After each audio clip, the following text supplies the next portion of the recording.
ಗುಡಿಬಂಡೆ ಪಟ್ಟಣದಲ್ಲಿ ತಾಲೂಕು ಕಾನೂನು ಸೇವಾ ಸಮಿತಿ, ತಾಲೂಕು ಆಡಳಿತ, ತಾಲೂಕು ಪಂಚಾಯಿತಿ ವಕೀಲ ಸಂಘ ಸೇರಿದಂತೆ ವಿವಿಧ ಸರ್ಕಾರಿ ಇಲಾಖೆಗಳ ಸಹಯೋಗದಲ್ಲಿ ರಾಷ್ಟ್ರೀಯ ಮತದಾರರ ದಿನಾಚರಣೆಯ ಅಂಗವಾಗಿ ಪಟ್ಟಣದಲ್ಲಿ ಜಾಗೃತಿ ಜಾಥಾ ಹಾಗೂ ಪ್ರತಿಜ್ಞಾ ವಿಧಿಯನ್ನು ಬೋಧಿಸಲಾಯಿತು. ಇನ್ನು ಪ್ರತಿಜ್ಞಾ ವಿಧಿಯನ್ನು ಬೋಧಿಸಿ ಮಾತನಾಡಿದ ಜೆಎಂಎಫ್ಸಿ ನ್ಯಾಯಾಧೀಶ ಕೆಎಂ ಹರೀಶ್, ಪ್ರಜೆಗಳಿಗಾಗಿ ಪ್ರಜೆಗಳಿಗೋಸ್ಕರ ರಚನೆಯಾದಂತಹ ರಾಷ್ಟ್ರ ಉಳಿಯಬೇಕಾದರೆ ಪ್ರತಿಯೊಬ್ಬರೂ ಕಡ್ಡಾಯವಾಗಿ ಮತದಾನ ಮಾಡಲೇಬೇಕು. ಚುನಾವಣೆಗಳು ಬಂದಾಗ ಜನಪ್ರತಿನಿಧಿಗಳನ್ನು ಆಯ್ಕೆ ಮಾಡುವಾಗ ಯಾವುದೇ ಜಾತಿ, ಧರ್ಮ, ಇತರ ಆಮಿಷಗಳಿಗೆ ಒಳಗಾಗದೆ ಮತದಾರರು ಪ್ರಾಮಾಣಿಕವಾಗಿ ಮತದಾನ ಮಾಡಬೇಕಿದೆ. ಮತದಾರರು ಯಾವುದಾದರೂ ಆಮಿಷಗಳಿಗೆ ಒಳಗಾಗಿ ಮತದಾನದ ಸಮಯದಲ್ಲಿ ಎಡವಿದರೆ ಮುಂದೆ ತೊಂದರೆಯಾಗುತ್ತದೆ. ಹಾಗಾಗಿ ಒಳ್ಳೆಯ ವ್ಯಕ್ತಿಗಳನ್ನು ಆಯ್ಕೆ ಮಾಡಿಕೊಂಡು ಸುಭದ್ರ ಸರ್ಕಾರ ನಿರ್ಮಾಣ ಮಾಡುವಲ್ಲಿ ನೀವೆಲ್ಲ ಕಡ್ಡಾಯವಾಗಿ ಮತದಾನ ಮಾಡಬೇಕು ಎಂದರು. ಬಳಿಕ ಪಟ್ಟಣದ ಸರ್ಕಾರಿ ಪದವಿ ಪೂರ್ವ ಕಾಲೇಜಿನಲ್ಲಿ ಆಯೋಜಿಸಿದ್ದ ವೇದಿಕೆ ಕಾರ್ಯಕ್ರಮದಲ್ಲಿ ತಾಲೂಕು ಪಂಚಾಯಿತಿ ಇಒ ಹೇಮಾವತಿ ಮಾತನಾಡಿ, ವಿಶ್ವದ ಅತಿ ದೊಡ್ಡ ಪ್ರಜಾಪ್ರಭುತ್ವ ರಾಷ್ಟ್ರವಾದ ಭಾರತದಲ್ಲಿ ದೇಶದ ನಿವಾಸಿಗಳಿಗೆ 18 ವರ್ಷ ತುಂಬಿದ ಪ್ರತಿಯೊಬ್ಬರಿಗೂ ಮತದಾನದ ಹಕ್ಕನ್ನು ನೀಡಲಾಗಿದ್ದು, ಮತದಾನ ಮನುಷ್ಯನಿಗೆ ಸಿಕ್ಕಿರುವ ವರದಾನ ಎಂದರು.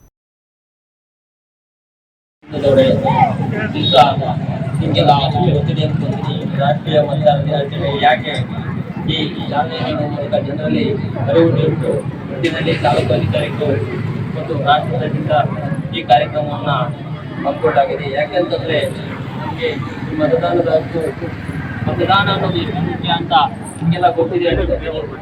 ಈಗ ಈ ಮತದಾನದ ಅರಿವಿಂದ ಎಷ್ಟು ಜನ ಮತ ಮಾಡಲ್ಲ, ಚಲಾವಣೆ ಮಾಡಲ್ಲ. ಅದು ಅಲ್ಲದೆ 18 ವರ್ಷಗಳ ನಂತರ ತಮ್ಮ ಮತವನ್ನು ಚಲಾವಣೆ ಮಾಡಲು ಸಂಬಂಧಿತ ಇಲಾಖೆಯಲ್ಲಿ ಈ ಮತದಾರರ ಪಟ್ಟಿಯಲ್ಲಿ ತಮ್ಮ ಹೆಸರನ್ನು ನೋಂದಾಯಿಸಿಕೊಳ್ಳಬೇಕು. ಅದು ಕೆಲವರಿಗೆ ಗೊತ್ತಿಲ್ಲದೆ ಇರ್ತದೆ.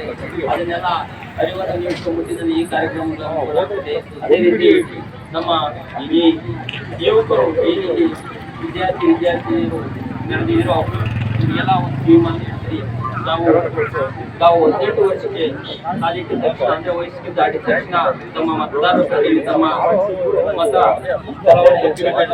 ನೋಂದಾವಣೆ ಮಾಡಿಕೊಳ್ಳಿ. ಏನು ಮೊದಲಿಗೆ ಸಾಧಿಸಬೇಕು ತಮ್ಮ ಮತವನ್ನು ತಮ್ಮ ಹೆಸರನ್ನು ನೋಂದಾವಣೆ ಮಾಡಿಕೊಳ್ಳೋ ಅವಶ್ಯಕತೆ ಇಲ್ಲ. ಆನ್ಲೈನ್ ಇದೆ. ಜೊತೆಗೆ ಹಳ್ಳಿಗೂ ಒಬ್ಬರು ಅಧಿಕಾರಿಗಳು ಇರ್ತಾರೆ. ನಮ್ಮ ಮನೆಗೆ ಹತ್ರ ಬಂದು ತಮ್ಮ ಆಧಾರ್ ಕಾರ್ಡ್ ಮತ್ತು ವೋಟರ್ ಐಡಿನ ತೆಗೆದುಕೊಂಡೋಗಿ ತಮ್ಮ ಹೆಸರನ್ನ ಮತದಾರರ ಚೀಟಿ ನೋಂದಾವಣೆ ಮಾಡ್ತಾರೆ. ಎಲ್ಲರೂ ತಾವು ಯಾಕೆಂದ್ರೆ ಈ ಮಾತು ನಮಗೆ ವಿದ್ಯಾರ್ಥಿನಿಗೆ ಹೇಳ್ತಿದೆ ಅಂತಂದರೆ, ನೀವು ಈ ನಮ್ಮ ಯುವಕರು ಮತ್ತು ಯುವತಿಯರು ಏನಿದ್ರು ನಮ್ಮ ಉಜ್ವಲ ಭವಿಷ್ಯದ ಪ್ರಗತಿ ಭಾರತದ ಪ್ರಜೆಗಳು. ನೀವು ನಮ್ಮ ದೇಶದ ಶಕ್ತಿ.